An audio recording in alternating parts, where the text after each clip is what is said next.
पुनः स्वागत है आपका साइंस पॉइंट में। आज अपन पॉलिटिकल साइंस में राष्ट्रपति के मतलब संसद की बात कर रहे थे। संसद में राष्ट्रपति संसद का अभिन्न अंग होता है, आप लोग जानते हैं। इसके बाद में अपन लोगों ने देखा कि कार्यपालिका, केंद्रीय कार्य जो पालिका होती है उसका राष्ट्रपति अभिन्न अंग होता है। राष्ट्रपति, उपराष्ट्रपति, मंत्रिमंडल, है ना, प्रधानमंत्री और महान्यायवादी, अटॉर्नी जनरल ऑफ इंडिया। ये भी अपन लोगों ने पढ़ा था। और ये भी पढ़ा था कि भाग 1, भाग 2, भाग 3, भाग 4 और भाग 5 में संघीय सरकार। ठीक है, भाग 5 पे क्या है? संघीय सरकार। संघीय सरकार में आर्टिकल आपके 52 से लगाकर, ठीक है, आपके 78 तक, 52 से 78 तक क्या है? आपके कार्यपालिका से संबंधित प्रावधान है। ठीक है ना।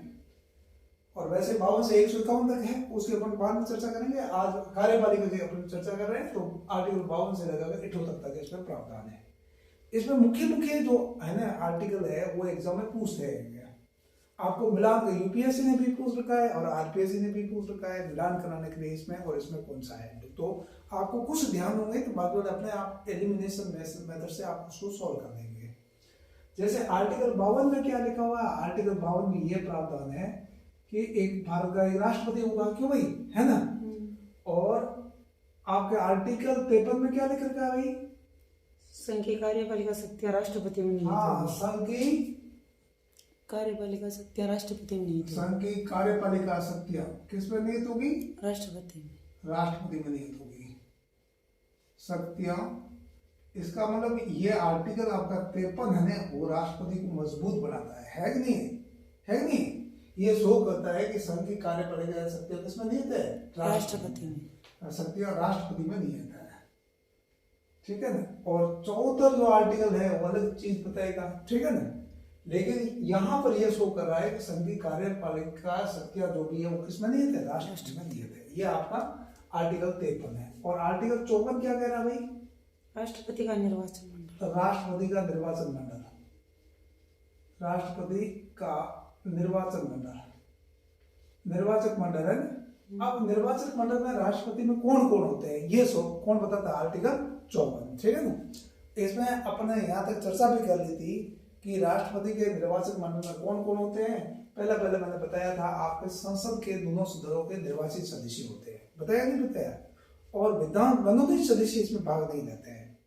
और विधानसभाओं के निर्वाचित सदस्य, राज्यों की विधानसभाओं के निर्वाचित सदस्य, और दिल्ली इनके विधानसभाओं के निर्वाचित सदस्य इसके निर्वाचन मंडल में सदस्य होते हैं। ये अपने चर्चा कर रहे थे। ठीक है ना। 17वें संविधान संशोधन के तहत। हाँ, ठीक है ना।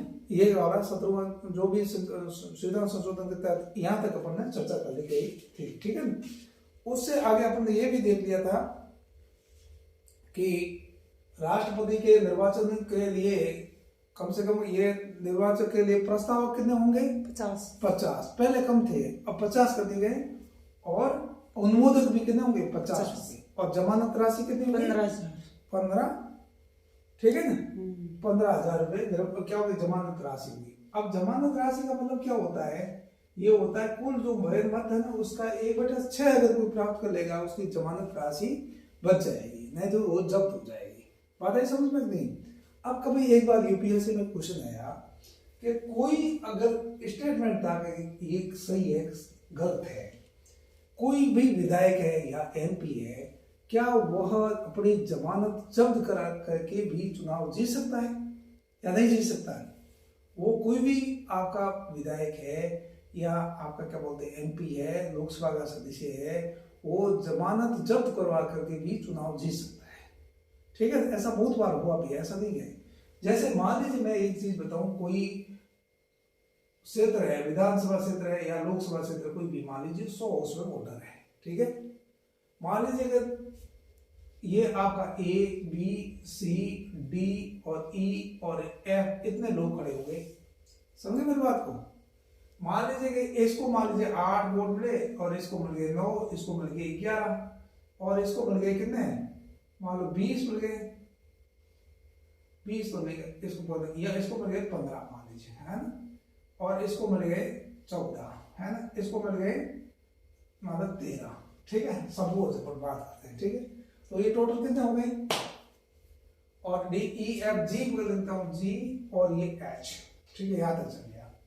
और ये 11, इसको मिल गए 10, और इसको मिल गए आपके ना 11 हो गए, 12 हो गए, 13 हो गए, 14 हो गए, और ये मान लीजिए कि मैं यहाँ कर दूँ इसको 8, 7 मिल गया इसको। टोटल कितने हो गए, 100 हो गए कि नहीं हुए, मान लो 13 और 14 कितने हुए, 29 और 13 हो गए 42, 42 और 11 कितने हुए आपको 53 और 9 62, 62 और 73 और कितने हुए 10 80 80 87 हो गए। मान लीजिए एच आई एक और है, और ये जे इतने लोग खड़े हो गए।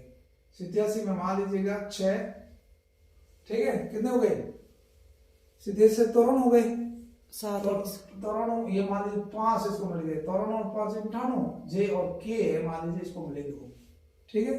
बात आई समझ में नहीं। तो मुझे बताओ, ये first past of the post है प्रणाली है भारत में, इसका मतलब ये हुआ जो सबसे ज्यादा मत प्राप्त कर लेता है वो आपका विजय हो जाता है। समझ आई मेरी बात को, नहीं है ना।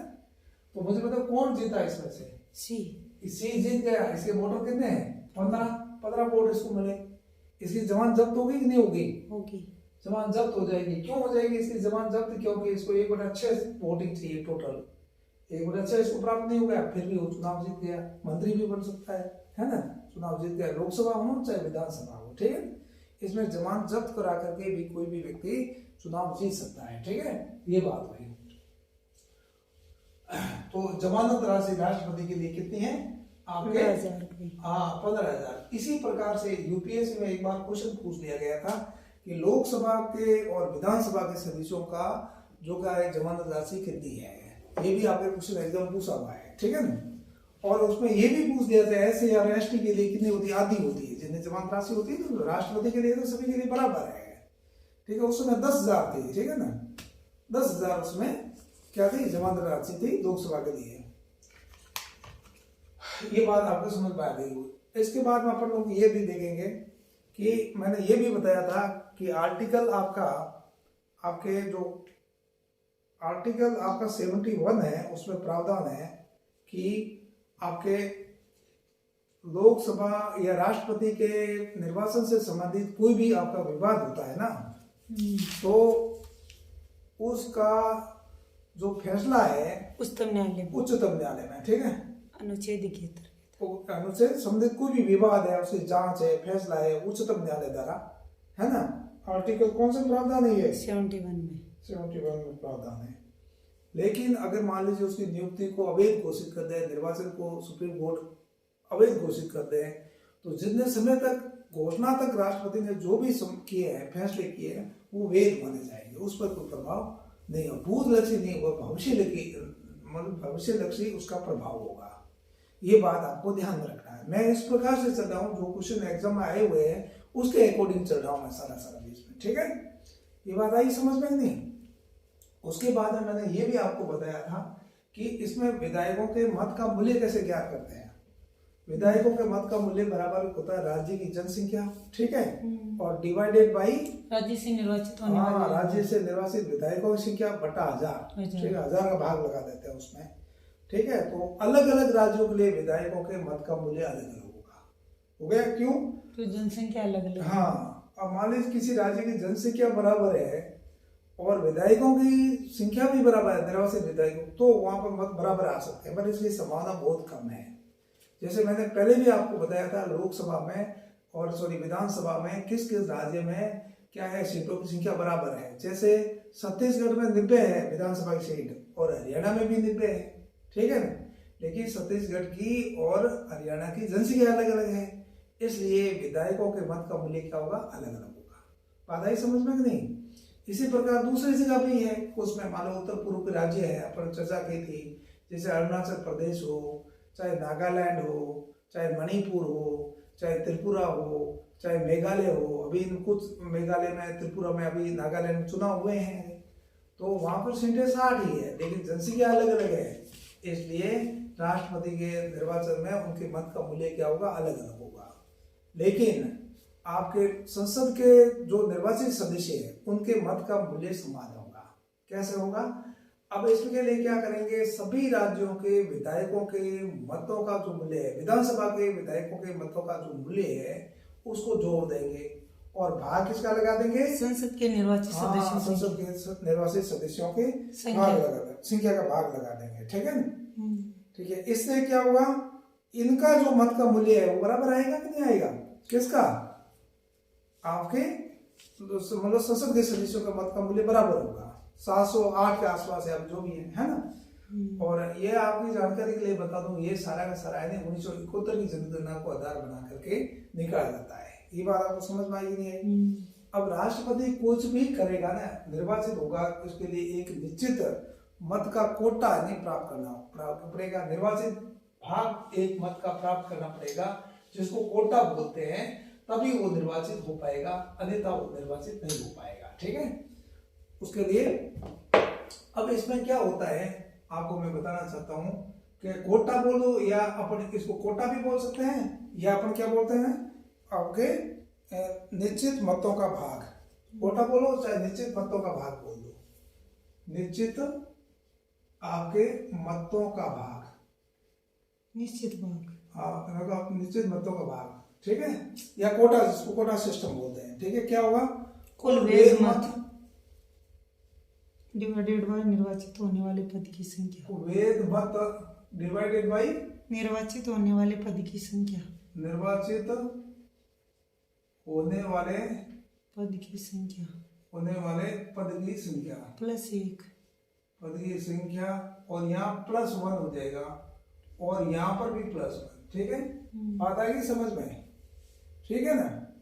और एक निश्चित कोटा आपको प्राप्त कर लेगा, 50+1 जो 50+ जब प्राप्त कर लेगा तब ये क्या हो जाएगा, उसको निर्वाचित घोषित कर दिया जाएगा। राष्ट्रपति का जो चुनाव होता है वो अनुपातिक प्रतिनिधित्व के अनुसार एकल संक्रमणीय मत एवं गुप्त मतदान द्वारा होता है।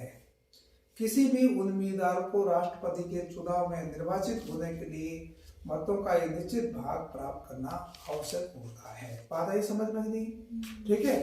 अब ये होगा आपके कुल वेद मत अपन निर्वाचित होने वाले। अब ये ध्यान रखना, अब राष्ट्रपति तो यहाँ कहना एक ही है, राष्ट्रपति निर्वाचित होने वाला, तो ये जो भी आपकी अनुपातिक एकल संक्रमणीय मत प्रणाली आपके जो काम में ली जाती है उसमें अपन ये जो निश्चित मतों का भाग ऐसे ही प्राप्त करते हैं। तो यहाँ तो निर्वाचित होने वाला पद एक है तो एक लगा देंगे। और कभी कभी मान लीजिए क्या होता है, मैं आपको बताऊं, जैसे राज्यसभा के सदस्यों को चुनाव होता है तो उसमें कुल वेद मत और प्लस क्या करते हैं अपन, यहाँ पर ये निर्वाचित मान लो 3 होती है, यहाँ 3 लगा देंगे, ठीक है ना। उस तरीके का वहां पर काम में लेते हैं। ये बात समझ में आई कि नहीं आई? तो ये मत अब क्या होता है, आपको मान लीजिए एक उम्मीदवार है, ए बी और ये सी और डी, ये 4 उम्मीदवार राष्ट्रपति के चुनाव में खड़े हो गए हुए ना। मान लीजिए कोई भी मत आता है, एक्स है, कोई भी निर्वाचक मंडल का मत आता है, एमएलए हो सकता है या एमपी हो सकता है, तो उसको ये मत पत्र दिया जाता है, ये वरीयता देगा। भैया पहले वरीयता मत दी, ये आपका 2 दिया, मान लो इसको 3 दिया और इसको 4 दिया, है ना। अगला कोई भी एमएलए आएगा, कोई भी एमएलए एमपी आएगा, इसको दे सकता है 2 दे सकता है, इसको 3 दे सकता है, इसको मान लीजिए 4 दे सकता है और इसको 1 दे सकता है, दे सकता नहीं, ये दे सकता है, ठीक है। ये काम हुआ।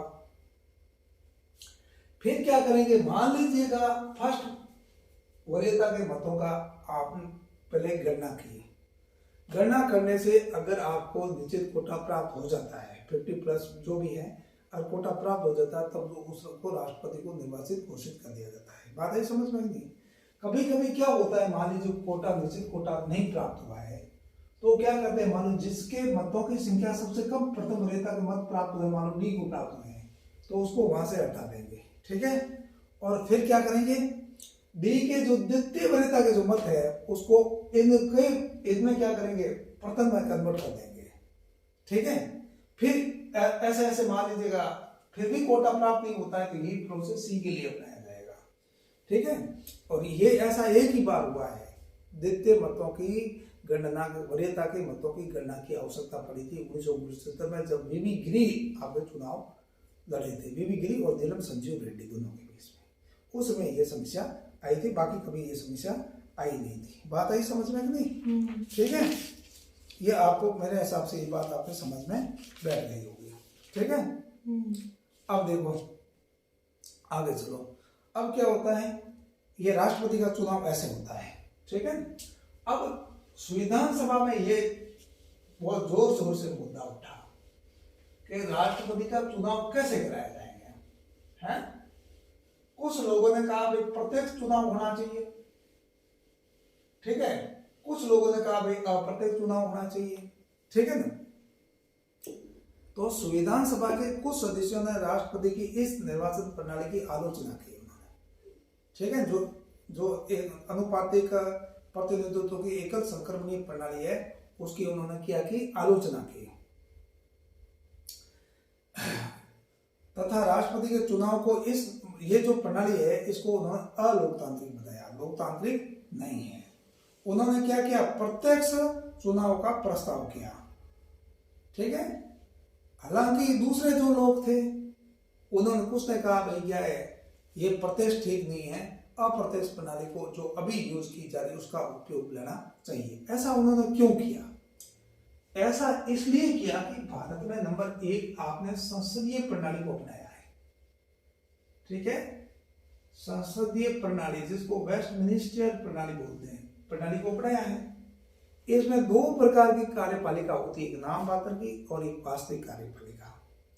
तो राष्ट्रपति जब नाम मात्र की कार्यपालिका है, ठीक है ना, तो प्रत्यक्ष निर्वाचन कराना उचित नहीं है, ठीक है ना। मान लीजिए आप प्रत्यक्ष निर्वाचन कराते हो, है ना, फिर उसको वास्तविक शक्तियां नहीं दो तो ये अव्यवहारिक होगा। दूसरा कारण ये भी है, अगर मान लीजिए राष्ट्रपति प्रत्यक्ष चुनाव जीत के आता तो अपने को प्रधानमंत्री से कम थोड़ी मानता कि मैं भाई पूरे देश का प्रतिनिधित्व करता हूँ, डायरेक्ट चुनाव जीत गया हूँ, तो ये काम करने में तो थोड़ी समस्या पैदा हो सकती थी, ठीक है। इसलिए उन्होंने कहा कि भाई नाम मात्र की प्रणाली है, इसलिए अप्रत्यक्ष क्या होना चाहिए, ये चुनाव ये जो अपनाया है, ठीक है। दूसरा बात है कि भारत एक बहुत बड़ा देश है और विविधतापूर्ण देश है, जाति धर्म क्षेत्रवाद सारे के सारे हैं, ठीक है ना। अब भी जो संसदीय व्यवस्था है उसमें बहुत सारी समस्याएं हैं। एक चुनाव की जो खर्चीली चुनाव प्रणाली बहुत खर्चीली है कि नहीं। दूसरा यह है कि समय इसमें बहुत ज्यादा लगता है ना। एक तो खर्चा है, अपव्ययी है, खर्चीली है। दूसरा क्या लगता है, समय। और तीसरी इसमें ऊर्जा क्या होती है, बहुत नष्ट होती है इसमें। मान लिया आप बताओ मेरे को, जब चुनाव कराते हैं कोई भी, अब लोकसभा का चुनाव कराते हैं तो तैयारी 5-6 महीने से पहले शुरू हो जाती है। अब मान लीजिए विधानसभा का चुनाव कराएंगे अप्रैल मई के बाद में इसकी चुनाव तैयारी हो जाए। कम से कम चुनाव कराने में लोकसभा में प्रशासन वगैरह पूरे देश की जो मशीनरी है ना, 6 महीने तक उसमें लगी हुई रहती है, ठीक है। बहुत ज्यादा समय खर्च होगा और ऊर्जा भी पूरी उसमें संसाधन है उनका, और खर्चीला भी करोड़ों रुपए खर्च होते हैं, होते कि नहीं होते हैं। और इस कारण से बहुत सारी दूसरी समस्याएं हैं इसके साथ में उत्पन्न होती है, ठीक है ना। राजनीतिक अपराधीकरण, अपराध का राजनीतिकरण, इस तरीके का होता कि नहीं होता है। तो ये भी एक कारण था। इसलिए संविधान सभा के बहुत सारे सदस्यों ने कहा भाई ये क्या है, उचित नहीं है, जो प्रणाली जो अपनाई है अनुपातिक एकल संक्रमणीय मत प्रणाली, वो उचित है। दूसरा, बहुत सारे लोगों ने कहा कि राष्ट्रपति के चुनाव, संविधान सभा के बहुत सारे सदस्यों का मतलब संविधान सभा के सदस्यों ने कहा कि राष्ट्रपति का जो चुनाव है इसमें लोकसभा यानी संसद के निर्वाचित सदस्य ही निर्वाचक मंडल में शामिल होते हैं। संसद के निर्वाचित सदस्यों को ही क्या करना चाहिए, इसमें निर्वाचक मंडल में शामिल करना चाहिए, ठीक है। तो उसमें यह समस्या कोई, बहुत सारे लोगों ने ये इस पर ऑब्जेक्शन उठाया कि मान लीजिए किसी बहुमत, संसद में किसी दल को एक ही को क्या बहुमत प्राप्त हो गया, ठीक है ना, तो क्या करेगा वो अपने मर्जी से किसी भी व्यक्ति को उसमें सौंप देगा, जो कि उचित नहीं होगा। तो इसमें राज्यों की विधानसभाओं को भी शामिल किया है ताकि राज्यों का प्रतिनिधित्व हो, ठीक है, और प्रक्रिया क्या हो, अधिक लोकतांत्रिक हो और पारदर्शी हो, ठीक है। इसलिए इस प्रणाली को ये अपनाने की कोशिश की गई है, ठीक है। बहुत सारे संविधान सभा के जो लोग थे उन्होंने ये भी कहा कि अनुपातिक जो प्रतिनिधित्व शब्द है उसको प्रयोग किया गया या उचित नहीं है। क्यों? क्योंकि ये जो पद है ना, एक से अधिक पद भरने के लिए उपयोग में लिया जाता है, जैसे राज्यसभा के सदस्यों के चुनाव वगैरह के लिए, क्योंकि एक ही पद है राष्ट्रपति का, इसको बढ़ने के लिए आप इसको काम में ले रहे हो तो ये उचित नहीं है। इस पर भी उन्होंने ऑब्जेक्शन उठाया है। ये बात तुम्हारे को समझ में बैठे कि नहीं बैठे? तो ये राष्ट्रपति के निर्वाचन से संबंधित अपने कैसे राष्ट्रपति का निर्वाचन होता है। नंबर 1 आर्टिकल 54 में कौन कौन है निर्वाचक मंडल, इसका ध्यान रखना है। और विधानसभा के सदस्यों के मत का मूल्य अलग अलग राज्यों के लिए अलग अलग होता है। लोकसभा के संसद के सदस्यों का सम्मान होता है, मत का मूल्य, ठीक है। ये अपन ने चर्चा कर ली, ठीक है ना। और इससे संबंधित विवाद होता है तो सुप्रीम कोर्ट में, ठीक है, इसका फैसला सुनवाई जो भी होगी। और इसमें वही व्यक्ति जा सकता है सुप्रीम कोर्ट में चुनाव से संबंधित राष्ट्रपति को लेकर के जो कि निर्वाचक मंडल का सदस्य हो, ठीक है। माने विधानसभा के निर्वाचित सदस्य और लोकसभा संसद के निर्वाचित सदस्य ही इसमें जा सकते हैं सुप्रीम कोर्ट में। इससे संबंधित विवाद को कोई साधारण व्यक्ति इसको लेकर नहीं जा सकता उसमें, ठीक है। ये बात समझ में आ गई नहीं आएगी? इतना तो अपन राष्ट्रपति के निर्वाचन से संबंधित काम कर लिया है। तो अपने को अब ये देखना चाहिए कि भारत के शुरू से लगाकर अब तक कौन कौन राष्ट्रपति बने हैं, ठीक है। उन्होंने उनका क्या मतलब बैकग्राउंड रहा है, क्यों? क्योंकि आपके क्वेश्चन एग्जाम में राष्ट्रपति से संबंधित सामान्यतः पूछा ही जाता है। जैसे क्वेश्चन एक बार आया एक एग्जाम में, मैंने देखा निम्नलिखित में से कौन सा राष्ट्रपति सबसे अधिक वोटिंग लेकर के एक तरफा चुनाव जीता, 99% वोट लेकर जीता, वो कौन सा राष्ट्रपति था? डॉक्टर राजेंद्र प्रसाद, ठीक है ना। और राजेंद्र प्रसाद जो भी हो, तो अपन इसको देखने की कोशिश करेंगे। पहला चीज ये देखेंगे। दूसरा ये भी आया कि मुख्य प्रतिद्वंदी कौन था, कोई राष्ट्रपति ये था मान लीजिएगा, तो उसका दे दिया, राष्ट्रपति के नाम दे लिया और सामने दे दिया कौन है आपका मुख्य प्रतिद्वंदी है।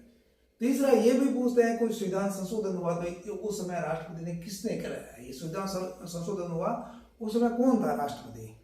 चौथा ये भी पूछ लेते हैं कि इस राष्ट्रपति ने किन किन प्रधानमंत्रियों के साथ काम किया, ठीक है। या यूं भी पूछ लेते हैं कि इसने किन किन प्रधानमंत्रियों को शपथ दिलाई। समझ में आता है कि नहीं आई? और ये भी पूछ लेते हैं कभी कभी कि सबसे अधिक प्रधानमंत्रियों को शपथ दिलाने वाला कौन सा राष्ट्रपति था। एक क्वेश्चन मैंने ये भी देखा है कि निम्नलिखित में से किस राष्ट्रपति ने किसी भी प्रधानमंत्री को शपथ नहीं दिलाई है। समझिए मेरी बात को नहीं?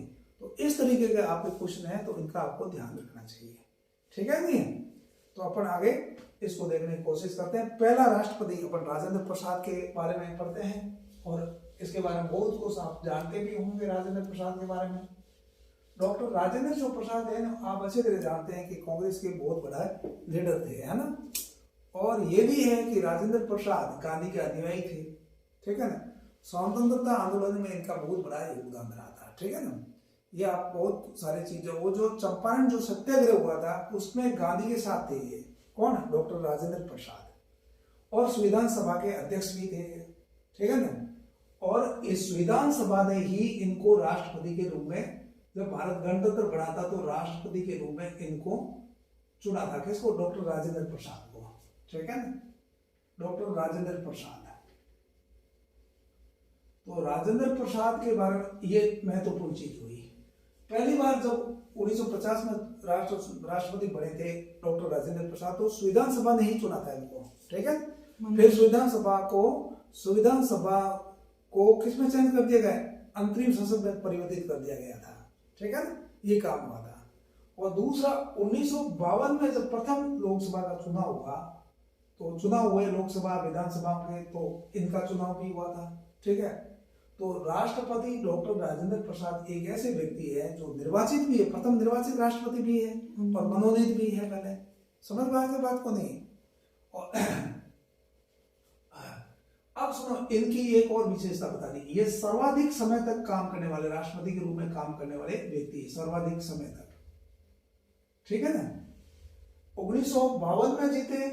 1952 में इनके सामने चुनाव लड़ा था केटी शाह ने। किसने लड़ा था? केटी शाह ने। और ये लगभग कितने प्रतिशत वोट लेके जीते थे चुनाव? लगभग 84%। हाँ, 83 पॉइंट समथिंग प्रतिशत वोट इन्होंने प्राप्त किए थे। केटी शाह को उन्होंने हराया था। लेकिन ये क्वेश्चन आपके एग्जाम आया हुआ 1957 में दूसरी बार ये राष्ट्रपति निर्वाचित किए गए थे, ठीक है ना। और उस समय ये एक तरफा चुनाव उन्होंने जीता था, है ना। मेरे हिसाब से 99% वोट इन्होंने प्राप्त किए थे doctor Rajendra Prasad, 99 point something, है ना। 99% से भी अधिक इन्होंने वोट प्राप्त किए थे, ठीक है। और किसको हराया था? दास करके व्यक्ति थे, एन दास। एलन दास करके ये व्यक्ति थे, उनको इन्होंने हराया था। एक तरफा उन्होंने चुनाव जीता था। एलन दास को इन्होंने हराया था। करीबन 99% से अधिक वोट प्राप्त किए थे। एक बार एक क्वेश्चन भी आया था आरपीएस में, ये आरएस में पूछा हुआ था कि निम्नलिखित में से कौन से राज्य का मुख्यमंत्री है वो आपके 92% वोट देकर के विधानसभा का चुनाव जीता था। इस तरीके कुछ हरियाणा में भी हुआ, एक बंसीलाल थे, एक तरफा चुनाव जीते थे वो, ठीक है ना। और उसका जो उत्तर था गुलाम नबी आजाद थे, उस इसके जम्मू कश्मीर के मुख्यमंत्री बने थे 2007-8 की बात है करीबन। तो उसमें वो लगभग 90% से अधिक वोट देकर के विधानसभा का चुनाव जीते थे, इसलिए वो क्वेश्चन पूछ दिया गया था। अब सुनो, 1962 तक ये राष्ट्रपति रहे कौन? आप राजेंद्र प्रसाद। तो डॉक्टर राजेंद्र प्रसाद को कुल मिलाकर के 2.5 कार्यकाल मिल गया, ब्लैक नहीं बना, तो सर्वाधिक समय तक ये राष्ट्रपति रहे हैं, है ना। सबसे अधिक समय तक करीबन कितने साल लगे? 1950 से 1962 तक आप लोग देखो, करीबन 12 साल तक राष्ट्रपति रहे हैं। क्यों? और इनके समय में प्रधानमंत्री भी एक ही रहा, कौन? जवाहरलाल नेहरू, 3 बार शपथ ली। और ये भी इन्होंने 3 बार इनको शपथ दिलाई, सबसे अधिक, ठीक है। और सबसे अधिक समय तक जो प्रधानमंत्री रहने वाले व्यक्ति कौन है? नेहरू जी है ना। प्रधानमंत्री के रूप में सबसे अधिक समय तक रहने वाले कौन है? जवाहरलाल नेहरू। लेकिन ये ध्यान रखना, 1947 में जब देश आजाद हुआ 15 अगस्त 1947 को इनको राष्ट्रपति, इनको प्रधानमंत्री की जो शपथ दिलाई वो किसने दिलाई? लॉर्ड माउंटबेटन ने दिलाई थी। ये भी क्वेश्चन आपके एग्जाम में पूछा हुआ है, ठीक है ना, इसलिए आपको इसको ध्यान रखना है। जवाहरलाल नेहरू दिलाई थी। तो ये एलन दास हो गया। फिर 1900 आपके राष्ट्रपति के रूप में इनका 1962 में मुख्य बातें राजेंद्र प्रसाद की हो गई, बात आई समझ में नहीं। ये तो विधानसभा के सदस्य मतलब अध्यक्ष थे, ठीक है ना। और ये इनके बारे में ये भी जानकारी में है कि ये 2 बातों से लिख देते थे, पता था ये तेज थे पढ़ने में लिखने में, ये 2 बातों से लिख भी देते थे और लिखते लिखते बात भी कर लेते थे, ठीक है ना। बताते हैं कि एक बार नेहरू वो जो विधानसभा पर उन्होंने हस्ताक्षर वगैरह कर दिए, तो उसका कोई पार्ट था इधर उधर हो गया, मिला नहीं, तो उन्होंने पूछा कौन सा है कि ये पार्ट नहीं है, तो उन्होंने फटाफट बैठ कर वहां लिखवा दिया है। बाद में वो पार्ट मिल भी गया, तो वही था लगभग। उन्होंने कहा कि मैंने वैसे ही साइन थोड़ी किया है, सब कुछ पढ़ के किया है, ठीक है। बहुत इंटेलिजेंट आदमी थे।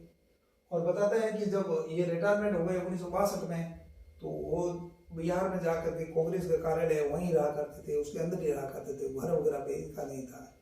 तो ये बहुत उच्च कोटि के व्यक्ति थे डॉक्टर राजेंद्र प्रसाद, ठीक है।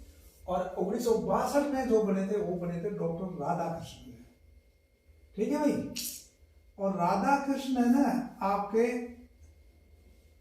राधाकृष्ण पहले उपराष्ट्रपति थे, ठीक है नहीं, पहले हैं पहले उपराष्ट्रपति, और सबसे अधिक समय तक उपराष्ट्रपति रहने में भी इनका क्या है, इनका समय है, ठीक है ना, सबसे अधिक समय तक, ठीक है ना, डॉक्टर राधाकृष्णन। और एक दार्शनिक व्यक्ति थे, गैर राजनीतिक थे, किसी भी व्यक्ति से किसी भी मतलब क्या है दल से ये जुड़े हुए नहीं थे, क्यों। और दूसरा जो है इनको, ये पहले आपका राष्ट्रपति है जिनको 1954 में भारत रत्न दिया गया था। लेकिन 1954 जब भारत रत्न दिया गया उसमें ये उपराष्ट्रपति थे, ये बात समझ में आई नहीं। और ये दार्शनिक राष्ट्रपति है। 5 जो सितंबर है उसको शिक्षक दिवस मनाते हैं, तो इनके जन्मदिन को शिक्षक दिवस के रूप में मनाते हैं। ये इनका मतलब बहुत इंपॉर्टेंट बात है इनके बारे में, डॉक्टर राधाकृष्णन के बारे में। और फिलोसोफर है ये बहुत, है ना। और 1962 का जब भारत चीन युद्ध हुआ था, इस समय यही राष्ट्रपति थे डॉक्टर राधाकृष्णन, ठीक है जी। सीएच राम थे इसके प्रतिद्वंदी, क्या इसके प्रतिद्वंदी सीएच राम थे। हाँ, सीएच राम इसके प्रतिद्वंदी थे। तो इन्होंने ये भी लगभग कितने वोटों से जीते हैं? 98% के आसपास, ठीक है। मतलब सबसे अधिक वोटिंग लेकर के जीते थे। तो वो कौन जीते थे आपके? डॉक्टर 99% से अधिक, ये 98% से अधिक है ये भी। तो कार्रवाई पूछ सकते हैं। तो पहला तो 1957 का चुनाव, फिर 1962 का चुनाव, क्योंकि उस समय लगभग पूरे देश में क्या था, कांग्रेस का मतलब शासन था गया। लगभग आपको बता दूं कि 499 सीट थी। तो पहले चुनाव में लगभग कांग्रेस को 364 सीट मिली थी, है। तो और अधिकांश राज्यों में क्या था, मतलब कांग्रेस का ही वर्चस्व था गया, इसलिए इनका जो उम्मीदवार था वो एक तरफा वोटिंग देकर के जीता था। ठीक है, ये आ गया 1962 का चुनाव। और फिर आपका 1967, तो 1967 तक डॉक्टर राजेंद्र प्रसाद रहे और 1967 में कौन बने? जाकिर हुसैन। जहांगीर हुसैन। आप जहांगीर हुसैन के बारे में आप जानते होंगे, प्रथम मुस्लिम राष्ट्र। हाँ, प्रथम मुस्लिम राष्ट्रपति जहांगीर हुसैन। दूसरा, ये ऐसे व्यक्ति हैं जो राज्यपाल भी रहे हैं और उपराष्ट्रपति भी रहे हैं। 1962 से लगाकर 67 तक जहांगीर हुसैन उपराष्ट्रपति भी रहे हैं, ठीक है ना, और राज्यपाल भी रहे हैं और राष्ट्रपति भी रहे, ठीक है ना। तो तीनों संवैधानिक पदों पर रहे हैं ये। कौन है? डॉक्टर जहांगीर हुसैन, ठीक है ना। और इनके बारे में और क्या विशेषता है इसकी? ये एक ऐसे राष्ट्रपति है जिन्होंने किसी भी प्रधानमंत्री को शपथ नहीं दी। हाँ, और दूसरा इनको पद पर रहते हुए उनकी मृत्यु होगी। पद पर रहते हुए मृत्यु, ठीक है। ये 1969 के आसपास इनकी मृत्यु हो गई थी, ठीक है ना। और इन्होंने, आपको मालूम है कि 1966 में आपको जानकारी के लिए बता दूं कि 10 जनवरी 1966 में लाल बहादुर शास्त्री की मृत्यु हो गई थी। हो गई नहीं हुई है? तो लाल बहादुर शास्त्री की मृत्यु हो गई थी, तब आपके इंदिरा जी को प्रधानमंत्री बनाया गया था, ठीक है ना। तो उस समय के राष्ट्रपति थे डॉक्टर राधाकृष्णन, उन्होंने शपथ दिलाई थी। और इसी प्रकार से 1964 में जब मृत्यु हो गई थी किसकी? नेहरू जी की। तो जब नेहरू जी की मृत्यु हुई तो उसके बाद गुलजारीलाल नंदा को कुछ दिन के लिए कार्यवाहक क्या बनाया गया था? आपके प्रधानमंत्री बनाया गया था। तो इसकी भी शपथ किसने दिलाई? राधाकृष्ण ने। फिर लाल बहादुर शास्त्री को भी किसने शपथ दिलाई थी? राधाकृष्ण ने। जब 1966 में 10 जनवरी 1966 में आपके लाल बहादुर शास्त्री की मृत्यु हो गई, तब भी गुलजारीलाल नंदा को क्या बनाया गया था? प्रधानमंत्री, कार्यवाहक प्रधानमंत्री। उसकी भी शपथ किसने दी? राधाकृष्ण ने, ठीक है ना। और इंदिरा जी को भी शपथ, जब, ये बहुत इंपॉर्टेंट क्वेश्चन यहाँ से, जब इंदिरा गांधी पहली बार प्रधानमंत्री बनी थी 1966 में, तब वो राज्यसभा की सदस्य थी, लोकसभा की नहीं थी, राज्यसभा की सदस्य थी। ये क्वेश्चन एग्जाम आता रहता है, ठीक है ना। 1966 में जब इंदिरा जी बनी थी पहली प्रधानमंत्री जो कि राज्यसभा की सदस्य थी। और एग्जाम में ये भी क्वेश्चन पूछते हैं कि अब तक कौन कौन से ऐसे प्रधानमंत्री थे जो कि राज्यसभा के सदस्य रहे हैं। और यूपीएससी ने ये क्वेश्चन पूछ दिया कि प्रधानमंत्री का राज्यसभा का सदस्य रहना कहाँ तक उचित है, ठीक है ना। जैसे इंग्लैंड है, इंग्लैंड में निम्न उच्च सदन का सदस्य प्रधानमंत्री नहीं बन सकता, ठीक है। निम्न सदन का प्रधानमंत्री मतलब सदस्य ही क्या है? प्रधानमंत्री बन सकता है, ठीक है। भारत में ऐसी कोई पाबंदी है नहीं, इसलिए ये इंदिरा जी भी रही। और उसके बाद कौन रहे? आपके ये जो एच.डी. देवगौड़ा, इंद्र कुमार गुजराल और मनमोहन सिंह, 2 कार्यकाल में रहे हैं। 2 कार्यकाल के लिए क्या रहे? आपके राज्यसभा के सदस्य। वो कहाँ से थे राज्यसभा के सदस्य? असम से, है ना। अब शायद राजस्थान से है मनमोहन सिंह जी, है ना, राज्यसभा के सदस्य वर्तमान में। इसलिए इंदिरा गांधी पहले जो थी प्रधानमंत्री जो राज्यसभा की सदस्य रही है, ठीक है ना।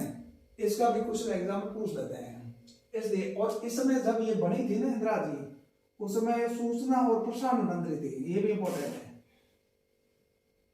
लाल बहादुर शास्त्री के मंत्रिमंडल में ये बनी थी, उससे पहले ये सूचना और प्रसारण मंत्री थे, है ना।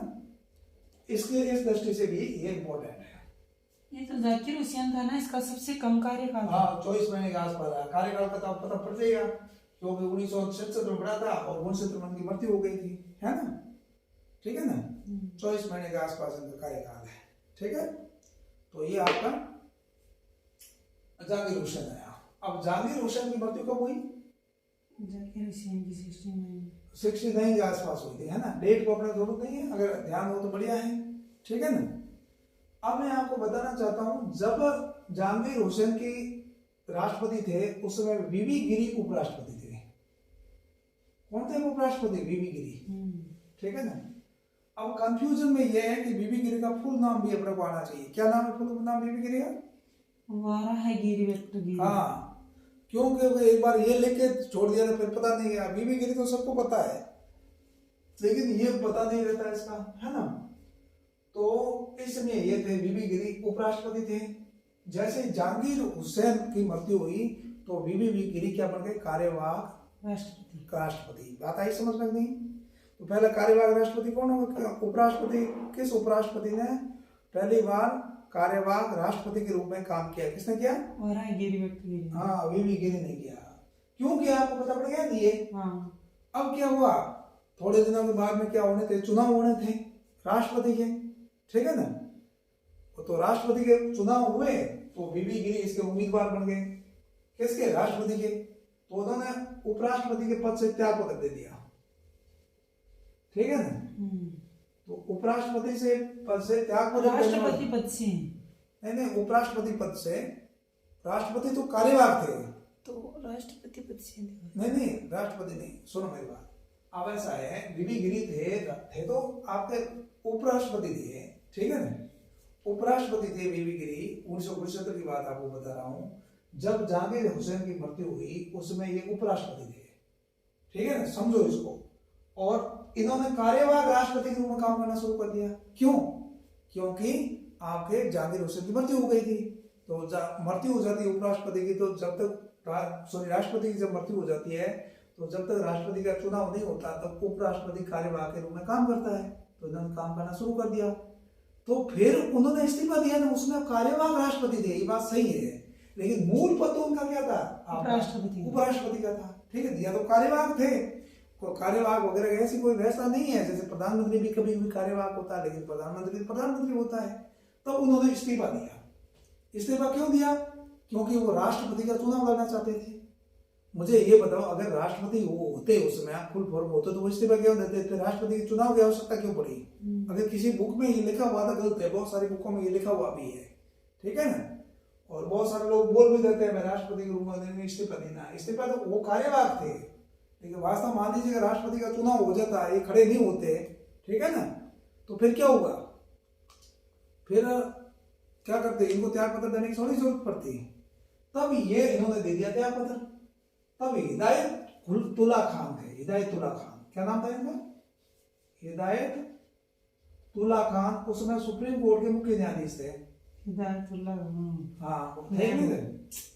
और हिदायतुल्ला खान आगे 1979 में से लगा करके और 1984 तक उपराष्ट्रपति भी रहे बाद में, ठीक है ना। तो पहला कार्यवाहक के कौन से न्यायाधीश ने कार्यवाहक राष्ट्रपति के रूप में काम किया, कौन था, हिदायतुल्ला खान थे। इनको क्यों करना पड़ा कार्यवाहक के रूप में काम, भाई बीबी गिरी ने इस्तीफा दे दिया। हाँ, क्योंकि राष्ट्रपति के क्या पद किसी वजह से खाली हो जाता तो उपराष्ट्रपति पद संभालता है। क्योंकि जहांगीर हुसैन की मृत्यु हो गई, ठीक है ना।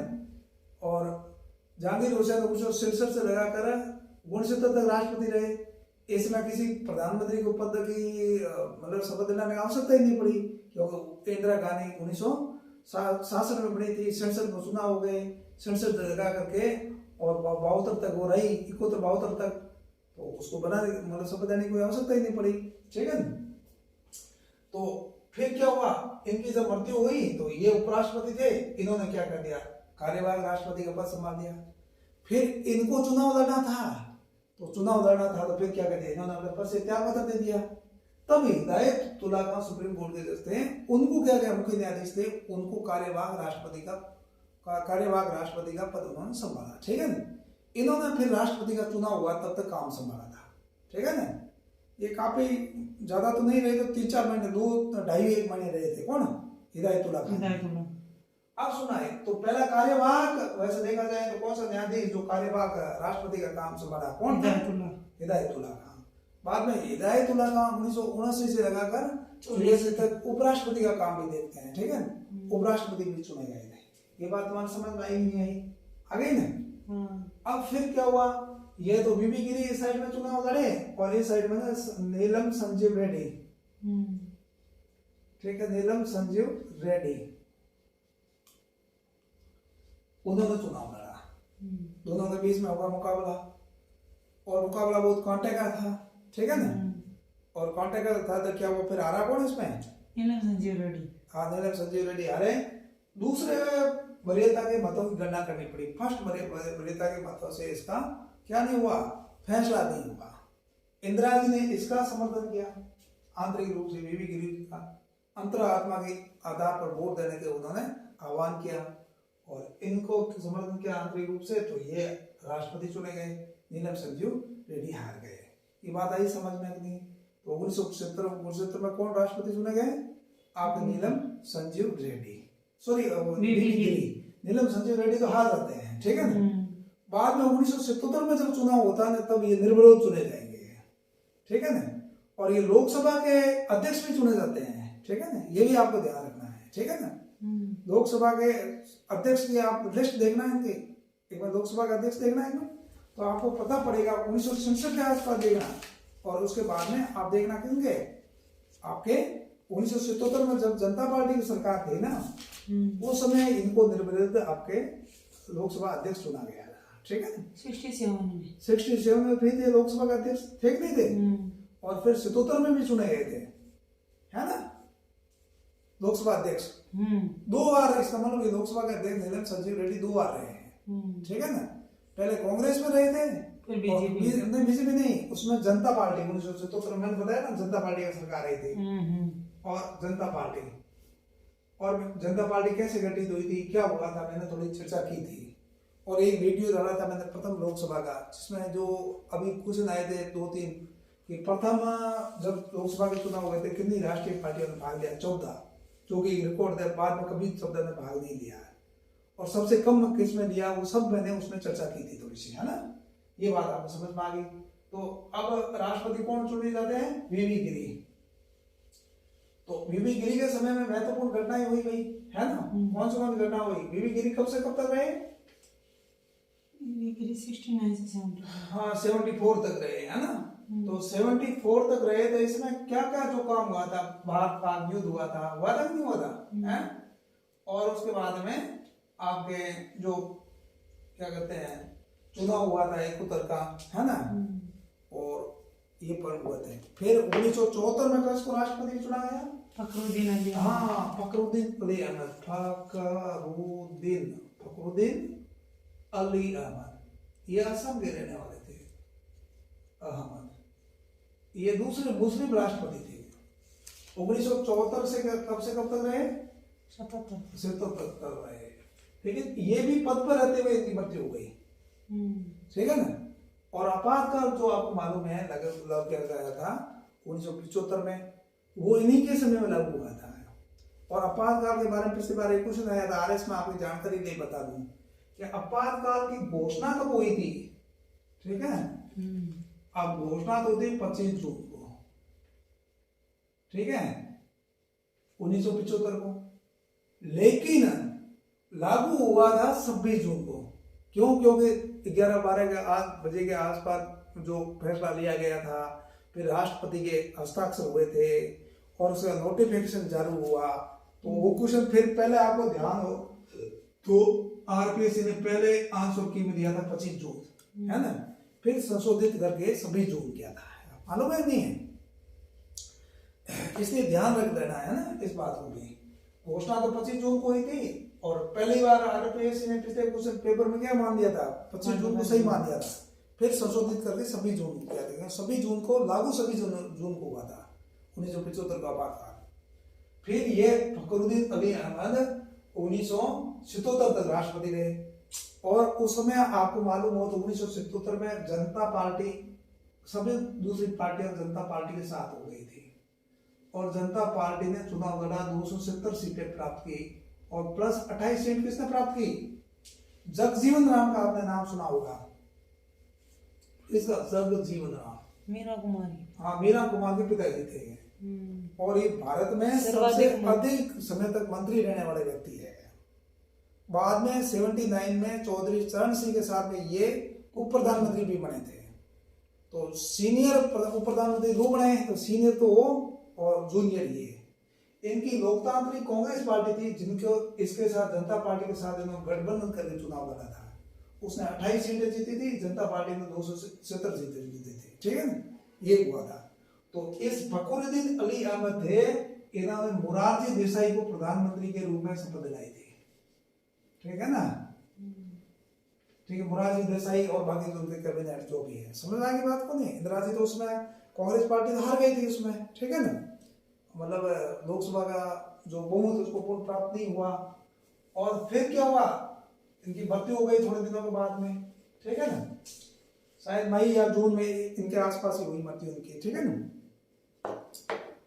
और इसके बाद में क्या किया गया, फिर 1977 में जो चुनाव हुआ, क्यों कार्यवाहक राष्ट्रपति बनाया बीडी जत्ती को। हाँ, बीडी जत्ती, ये बार मृत्यु होती, बीडी जत्ती को कार्यवाहक राष्ट्रपति बनाया था, बीडी जत्ती, बीडी जत्ती है ना, बीडी जत्ती सबसे अधिक समय तक कार्यवाहक राष्ट्रपति के रूप में काम किया था, 5 महीने तक है 5 महीने तक। अच्छा, 5 कब से कब तक, 1977 में बने थे। 77 ने एक लिस्ट दे रखी है, पीछे एक समय भी दे रखा है कब से कब तक, है ना। राष्ट्रपति का ना काम, राष्ट्रपति की जो लिस्ट है आपको दे रखी है, उसमें दे रखा है कि कौन से समय से कब से कब तक ये उपराष्ट्रपति रहे हैं, ठीक है ना। राष्ट्रपति उसमें देखोगे तो आपको पता पड़ जाएगा। फरवरी 1977 से जुलाई 1977 कौन, बीडी जत्ती। तो फिर बीडी जत्ती ने ही दिलाई मोरारजी देसाई को शपथ, ठीक है ना। इंदिरा गांधी को दिलाई थी। इंदिरा गांधी की गलत है वो, इंदिरा गांधी को नहीं दिलाई, इसने किसी को नहीं दिलाई, फखरुद्दीन अली अहमद की, उनकी मृत्यु हो गई 77 में। और बीडी जत्ती ने जनता पार्टी की सरकार में, पहले बोला वो ठीक नहीं है, दोबारा 1977 में बीडी जत्ती कार्यवाहक राष्ट्रपति रहे, सबसे अधिक समय तक करीब 5 महीने तक क्या रहे थे बीडी जत्ती, आपके कार्यवाहक क्या रहे थे, राष्ट्रपति रहे थे, ठीक है ना। ये बात समझ में आ गई नहीं आ गई है। अब इसके बाद में आप लोग देखना कि ये जो है हो गए ना, इसके बाद बीडी जत्ती 77 कार्यवाहक राष्ट्रपति थे, निर्धन हो गया आपके फखरुद्दीन अली अहमद का, ठीक है ना। हाँ, ये बात है। अब अगला देखना, तो जब जनता पार्टी की सरकार बनी तो बीडी जत्ती थे, वो क्या थे आपके कार्यवाहक थे, मतलब क्या प्रधानमंत्री, सॉरी राष्ट्रपति। और फिर आपके इनके बाद में ये जो नीलम संजीव रेड्डी, संजीव और रेड्डी थे, इनको नियुक्त कर दिया गया था क्या आपके राष्ट्रपति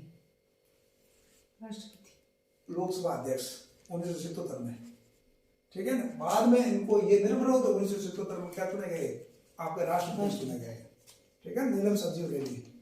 और नीलम संजीव रेड्डी राजीव, ऐसे एग्जाम क्वेश्चन आता रहता है, निम्नलिखित में कौन सा राष्ट्रपति किसी राज्य का मुख्यमंत्री भी रहा है, तो ये मुख्यमंत्री भी रहे हैं रेड्डी, ठीक है ना। आपको जानकारी बता दूं कि ये रेड्डी है आपके आंध्र प्रदेश है ना, उसके सीएम भी रहे हैं, नीलम संजीव रेड्डी, ठीक है ना, ये आंध्र प्रदेश के सीएम भी रहे हैं, ठीक है ना।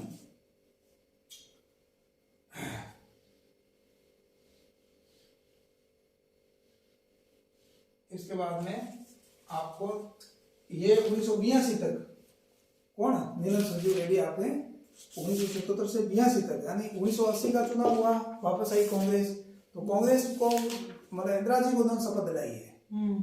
और जब चौधरी चरण सिंह बने ना प्रधानमंत्री, 1979 बने थे चरण सिंह, तो चरण सिंह जी को भी किसने दिलाई थी, नीलम संजीव रेड्डी ने शपथ दिलाई थी, ठीक है। ये बात समझ में आ गई नहीं आ गई।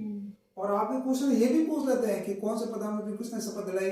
दूसरा एक क्वेश्चन और भी पूछते हैं कि जैसे इंदिरा गांधी के बारे में मैं शुरू से बता दूं कि इंदिरा गांधी कौन से पहले जब प्रधानमंत्री बनी थी तो राज्यसभा का सदस्य थी, और फिर रायबरेली का नाम आपने सुना होगा। ये रायबरेली से एक बार क्वेश्चन एग्जाम आ गया कि जवाहरलाल नेहरू किस चुनाव क्षेत्र से चुनाव जीते थे, फूलपुर से है, फूलपुर है ना, है उत्तर प्रदेश जो है लोकसभा सीट वहां से, और इंदिरा जी रायबरेली से चुनाव जीती थी।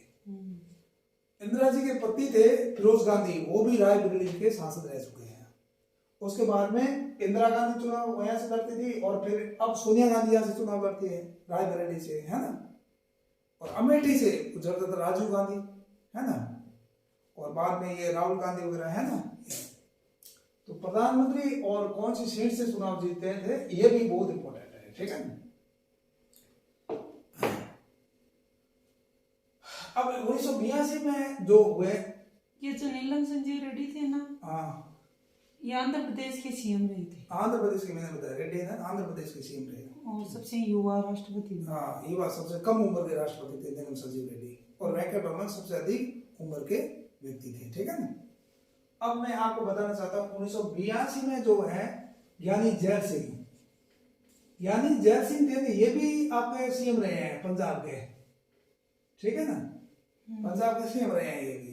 तो एग्जाम में क्वेश्चन आता है निम्नलिखित में से कौन सा व्यक्ति, मतलब क्या है, यह तो कुछ नहीं पूछते हैं कि राष्ट्रपति बनने से पहले उपराष्ट्रपति कौन नहीं रहा, ये भी क्वेश्चन चर्चित है, पूछते रहते हैं, ठीक है। जैसे नीलम संजीव रेड्डी भी नहीं रहा ना भाई, पहले लोकसभा अध्यक्ष था, लोकसभा अध्यक्ष से राष्ट्रपति बनने वाला व्यक्ति कौन है, नीलम संजीव रेड्डी। अब ये भी नहीं थे, ये उस समय जब इनको बनाया गया था ना राष्ट्रपति, उसमें भारत सरकार में गृह मंत्री थे, ठीक है, गृह मंत्री से इनको राष्ट्रपति बनाया गया था। तो ये भी क्या नहीं थे, उपराष्ट्रपति नहीं थे, ठीक है ना, ये ध्यान रखना है। ये गृह मंत्री थे और पंजाब के क्या रहे, मुख्यमंत्री रहे। इन्होंने विट्टो का यूज किया। हाँ ठीक है, जो भी है। और जब इंदिरा गांधी की हत्या हुई थी 31 अक्टूबर 1984 को, तो यही थे राष्ट्रपति। इन्होंने राजीव गांधी को क्या दिलाई थे, प्रधानमंत्री के रूप में शपथ दिलाई थी, ठीक है। और वापस जब 1984 के चुनाव हुए थे, उसके बाद में कांग्रेस को पूर्ण बहुमत मिला, राजीव गांधी को मतलब कांग्रेस को 400 से अधिक सीटें प्राप्त हुई, तो उस समय भी शपथ इन्होंने दिलाई थी, किसको, आपको, राजीव गांधी को। फिर 1987 तक यही रहे, 1987 तक रहे, 82 तक। और 87 में राष्ट्रपति बनाया गया था हाँ 87 बोरोन होता है ना, आर वेंकट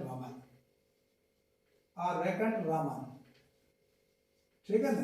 ये उपराष्ट्रपति थे जब इनको घोषित किया गया था ना उम्मीदवार राष्ट्रपति का, तब ये क्या थे, उपराष्ट्रपति थे, ठीक है ना।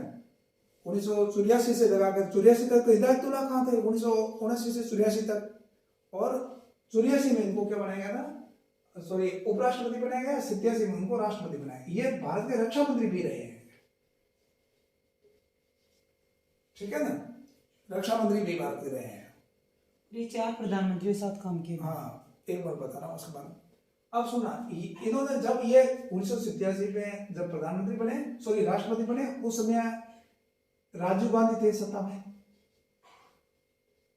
ठीक है। और 89 तक राजीव गांधी थे, 89 में चुनाव हुआ, कांग्रेस को दूसरी बड़ी पार्टी, वैसे सिंगल लार्जेस्ट पार्टी कांग्रेस ही थी, 1999 के चुनाव की सबसे बड़ी विशेषता थी, कांग्रेस को 154 सीट प्राप्त हुई थी, सबसे बड़ी पार्टी कांग्रेस ही थी सिंगल। और जनता पार्टी को 141 सीट प्राप्त हुई थी, समझे बात को। और ये 86 के आसपास बीजेपी को प्राप्त हुई थी, है ना। सबसे बड़ी पार्टी में वो तो राष्ट्रीय मोर्चा गठबंधन था, उससे सरकार बड़ी बन गई। वो जनता पार्टी को बाहर से बीजेपी ने और वामपंथियों ने बाहर से दिया, इसको जनता दल को समर्थन दिया, तब वो सरकार बीपी सिंह के नेतृत्व में सरकार बनी थी, ठीक है ना। तो विश्वनाथ प्रताप सिंह ऐसे को शपथ इन्होंने दिलाई थी, किसने, वेंकट रामन ने क्या तरीका अपनाया, ये बहुत इंपॉर्टेंट है। वेंकट रामन ने क्या कहा, इन्होंने तरीका अपनाया, भाई सबसे बड़ी पार्टी कौन है, तो कांग्रेस का तुम सरकार बनाना चाहते हो, नहीं बना, तो कांग्रेस का हमारे पास बहुमत है, हम नहीं सरकार नहीं बनाएंगे। आपका जयललिता, आपको ध्यान है, तमिलनाडु की सीएम भी रही, डीएमके पार्टी से थी, जो वहाँ ऑल इंडिया डीएमके पार्टी उसे थी, वो इसके कांग्रेस के साथ में थी। तो उन सभी को मिलाकर कांग्रेस समर्थित और कांग्रेस मिलाकर 211 सीट जीती थी, फिर भी इन्होंने सरकार नहीं बनाई, इसलिए विश्वनाथ प्रताप सिंह को के नेतृत्व में सरकार बनी थी। और फिर विश्वनाथ प्रताप सिंह ने आपके ये करीबन नवंबर 89 में प्रधानमंत्री बने थे, नवंबर या दिसंबर के लगभग, है ना, 89 की बात ही है। और नवंबर 90 में या ओबीसी आरक्षण इन्होंने लागू किया, बहुत सारे हड़ताल हुई, फिर राम मंदिर यात्रा शुरू हो गई थी, बीजेपी ने वहां पर समर्थन दे दिया था, ठीक है ना। तो ये करीबन नवंबर 90 तक रहे, 11 महीने के आसपास रहे प्रधानमंत्री। और इसके बाद में चंद्रशेखर प्रधानमंत्री बने, तो चंद्रशेखर को भी किसने, आपके वेंकट रमन ने शपथ दिलाई थी, ठीक है ना। पहला विश्वास मत हारने वाले प्रधानमंत्री थे विश्वनाथ प्रताप सिंह थे, है ना। और चंद्रशेखर के बाद में आपको ध्यान हो तो 21 मई 1991 को क्या हुआ, आपके राजीव गांधी की हत्या हो गई, ठीक है ना। और बाद में पीवी नरसिंहा राव प्रधानमंत्री बने थे, पीवी नरसिंहा राव, ठीक है ना।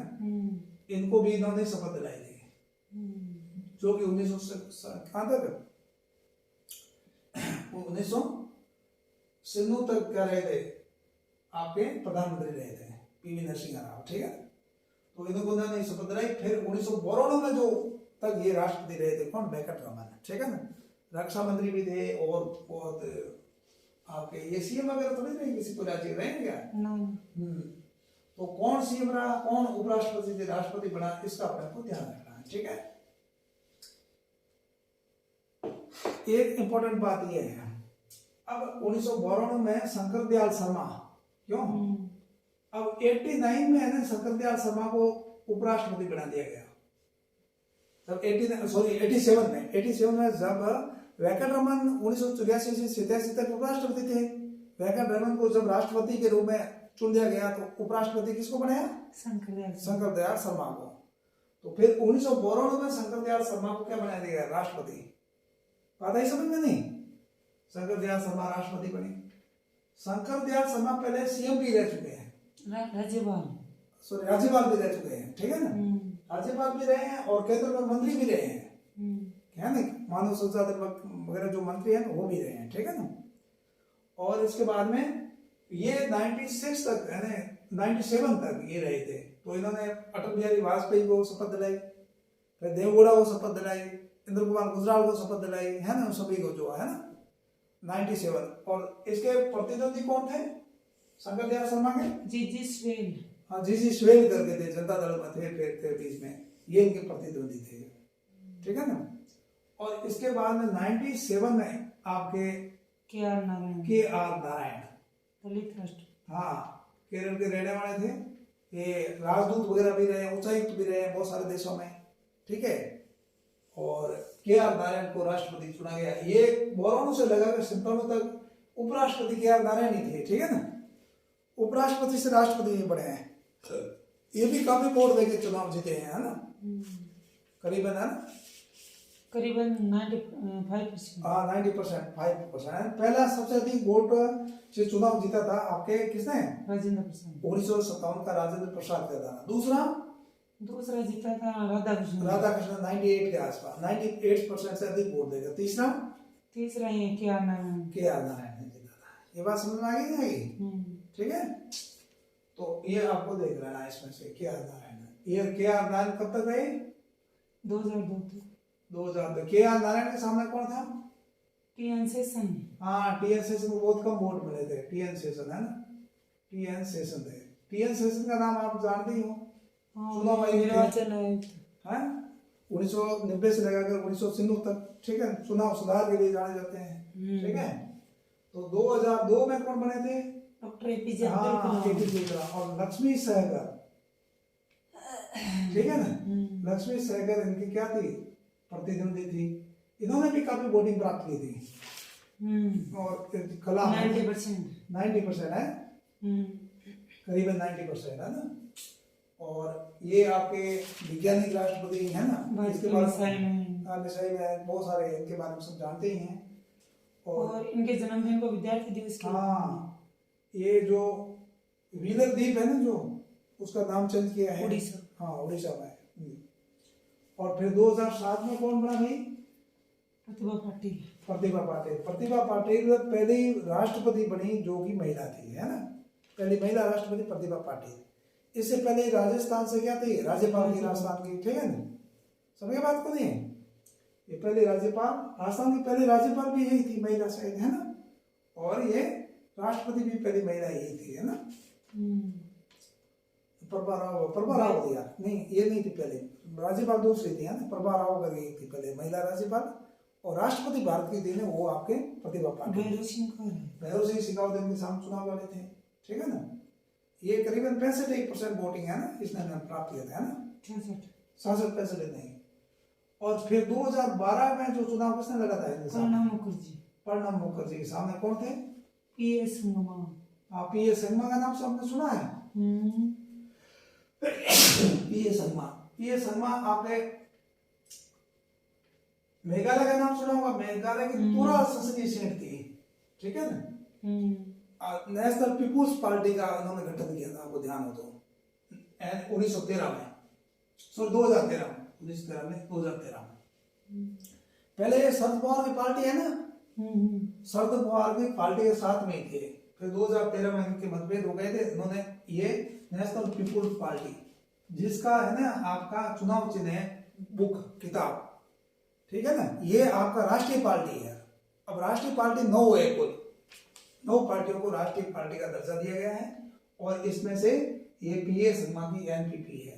इनका लड़का है जो आपके संगमा यहाँ का मेघालय का मुख्यमंत्री रहे हैं, इनके लड़के है ना पीए संगमा का। ये जो इनकी पहले वाली राष्ट्रवादी कांग्रेस पार्टी है ना जो शरद पवार वाली, उसके चुनाव चिन्ह घड़ी है। चुनाव चिन्ह भी पूछते हैं पिछले बार एग्जाम क्वेश्चन, इसलिए चुनाव चिन्ह भी याद रखो। ये 97-98 में गठित की गई थी पार्टी, 98 के आसपास। कौन सी? राष्ट्रवादी पार्टी। इनके कब स्थापना की गई ये भी क्वेश्चन पूछ लिया है। ये सब साथ में मिला करके इसको पढ़ने की कोशिश करिए, ठीक है। ये 2013 आपका में इसका गठन किया गया ना, ये पीए संगमा। 2017 में कौन थे भाई? प्रणब मुखर्जी वित्त मंत्री भी रहे। हाँ, प्रणब मुखर्जी वित्त मंत्री भी रहे। मानव संसाधन मंत्री। हाँ, मानव संसाधन, बहुत सारे मंत्रालय, विदेश मंत्री भी रहे हैं, ये वाणिज्य मंत्री भी रहे हैं, ठीक है ना। बहुत सारे मंत्रालय इन्होंने संशोधित किए हैं, ठीक है ना। 2017 में रामनाथ कोविंद। हाँ, 2017 रामनाथ कोविंद। हाँ, रामनाथ कोविंद के सामने कौन है?